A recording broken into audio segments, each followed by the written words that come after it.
এটা বিশ্বনবীর সবচাইতে প্রিয় দোয়া ছিল। নবী যখন তাওয়াফ করতেন প্রতিটা তাওয়াফে তিনি এই দোয়াটা পড়তেন।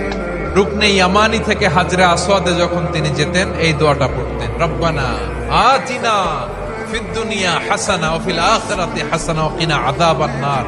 আল্লাহ দুনিয়ার কল্যাণ দাও, আখিরাতের কল্যাণ দাও। আল্লাহ জাহান্নামের আগুনের শাস্তি থেকে তুমি আমাদেরকে বাঁচাও। এটা বিশ্বনবীর সবচাইতে প্রিয় দোয়া ছিল। নবী যখন তাওয়াফ করতেন প্রতিটা তাওয়াফে তিনি এই দোয়াটা পড়তেন। রুকনে ইয়ামানি থেকে হাজরে আসওয়াদে যখন তিনি যেতেন এই দোয়াটা পড়তেন, রব্বানা আতিনা ফিদ দুনিয়া হাসানা ওয়া ফিল আখিরাতি হাসানা ওয়া কিনা আযাবান নার। আল্লাহ দুনিয়ার কল্যাণ দাও, আখিরাতের কল্যাণ দাও।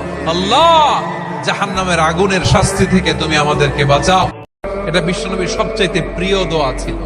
নবী যখন তাওয়াফ করতেন প্রতিটা তাওয়াফে তিনি এই দোয়াটা পড়তেন। রুকনে ইয়ামানি থেকে হাজরে আসওয়াদে যখন তিনি যেতেন এই দোয়াটা পড়তেন, রব্বানা আতিনা ফিদ দুনিয়া হাসানা ওয়া ফিল আখিরাতি হাসানা ওয়া কিনা আযাবান নার। আল্লাহ দুনিয়ার কল্যাণ দাও, আখিরাতের কল্যাণ দাও। আল্লাহ জাহান্নামের আগুনের শাস্তি থেকে তুমি আমাদেরকে বাঁচাও।